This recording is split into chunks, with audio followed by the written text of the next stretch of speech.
my beloved Boss Mike Cervera.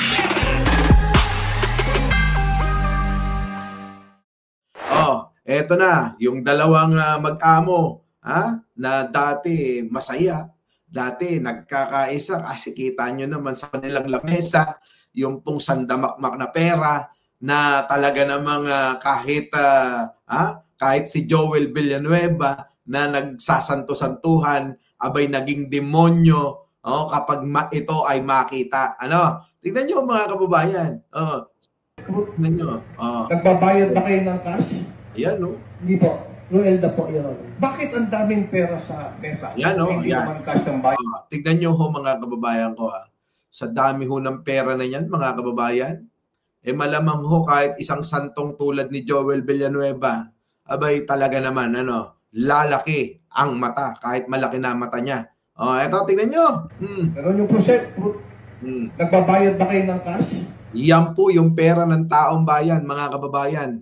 Ginagawa lang nilang laruan. Hindi po. Ruelda po, Your Honor. Bakit ang daming pera sa mesa kung hindi naman cash ang bayad sa kontraktor? Oo nga. Yan po, Your Honor, dahil po na nasabi ko, yung pong, hindi ko po kasi alam ito na yung arrangement po nila, no? Yung totoo may-ari ng lisensya, o yun po yung gumawa. Now, sinabi mo kanina, kahit pa, ano ba namang klaseng palusot yun mga kababayan? Kahit pa. Alam nyo ho, ang gumagawa ng mga ganitong transaksyon, kasi-kasi. Cash-cash ibig sabihin, mga kababayan.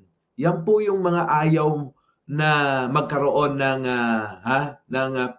paper trail. Kasi mga kababayan, kapag diniposito ang napakalaking halaga, milyon-milyon, abay nasisilip ho ni AMLA yan. Ma-AMLA kayo dyan. Tuloy. From all those years of serving the DPWH, sa Laborer 1 hanggang naging district engineer ka na, you are very well aware of yung mga patakaran na lituntunin ng DPWH. Yan ho. Bigla ba magsang-contract? Ayan si Alcantara mga kababayan, itinuturo niya si Bryce Hernandez. Si Bryce naman itinuturo etong si Henry Alcantara. Tuturuan na ho mga kababayan Hindi po, Your Honor. Legal ba yung manghiram ng lisensya? Hindi po, Your Honor. Pero nandun ka. Oo nga. Kilala mo lahat ng nandun. Your Honor, hindi ko po kasi alam kung ano po ang arrangement nila, kung sila po yung mag-partner, joint venture, o nanghiram lang po. Hindi ko po kasi alam kung ano arrangement po nila, Your Honor. Pwede ba naman yun? Pwede ba naman yun?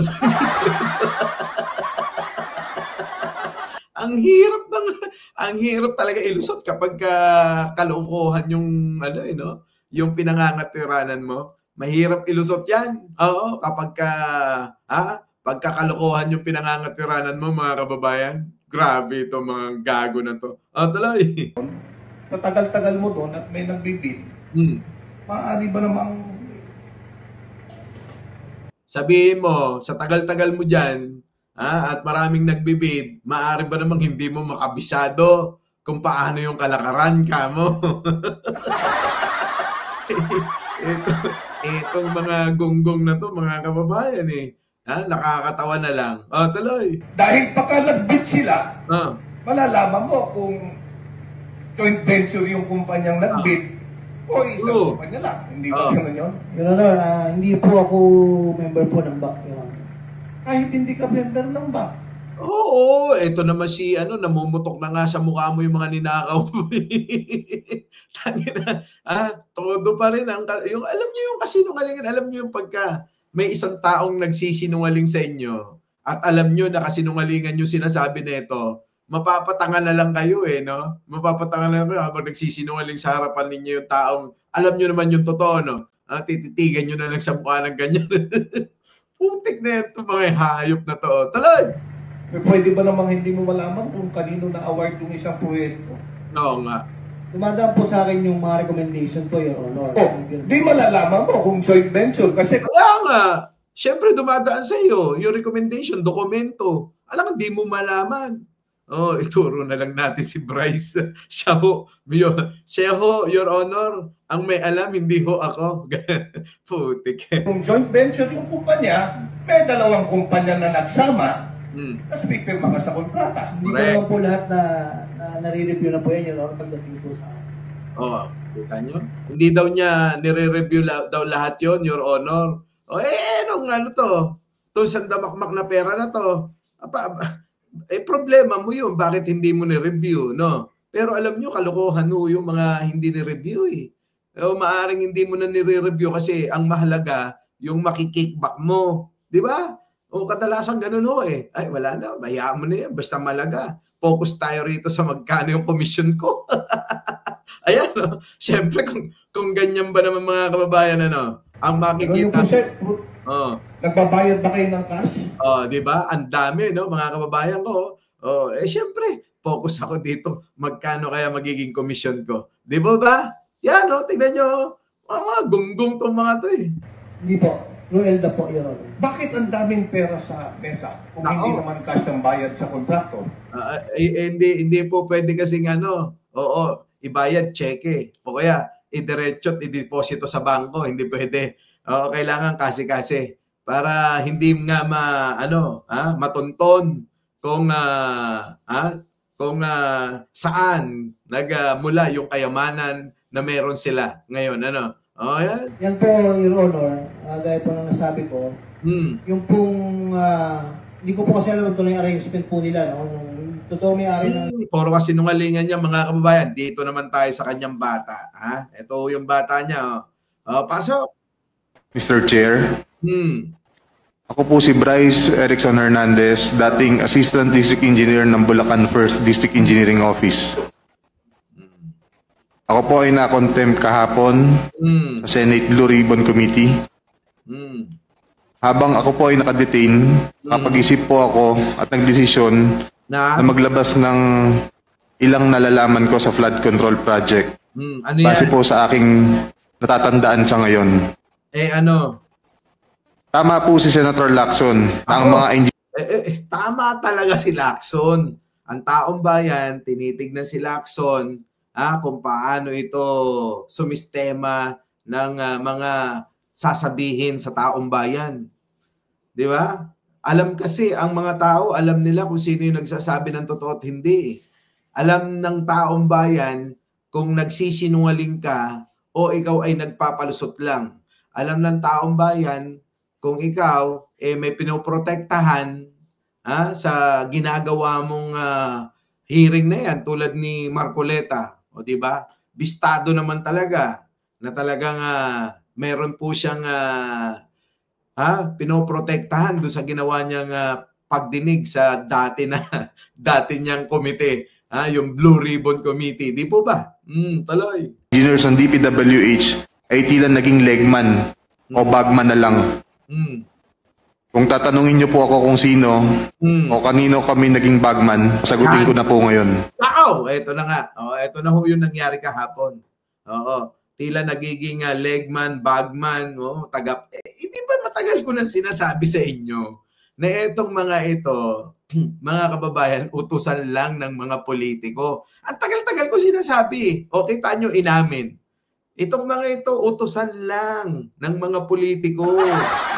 Di ba? Hindi po pwede naman sila lang yung managot dito. Kalukuhan naman kung sila lang ang pananagutin. Paano naman yung mga ulo ng mga sindikato na ito? Mananatili pa rin mamayagpag sa mga ginagawa nilang kalokohan pag nanakaw. Tulad niyan, si Dick Jinggoy. Nakakailang kaso na ito mula noon, na hanggang ngayon may dinidinig pa rin. Wala rin kadala-dala si Jinggoy, Wala rin kadala-dala. Ito na naman, sangkot na naman. Lahat na lang, mga kababayan, lahat na lang nakakasangkutan. Tulad niyan, yung kay Napoles, sangkot siya doon. Di po ba? At marami pang iba. Tuloy. Sabi ni Senator Marcoleta kahapon, ligtas ka na. Oo nga. Hindi po ito totoo. Nako, patay. Ito na nga yun. Yung si Senator Jinggoy Ejercito. Ayun na. Iyan nga ho, mga kababayan, yung Abay napatawa pa si Jinggoy at saka yung mga tao dun sa sa hearing dahil nga dito sa biro ni Marcoleta. Yung biro pala na yun, mga kababayan. Abay, totoo. Akala ng iba, mga kababayan ko, joke lang ho yun. Hindi pala. Totoo pala yun. Tara. Totoo. Si Senator Jinggoy Ejercito Estrada, Ay. Senator Joel Villanueva, Ako.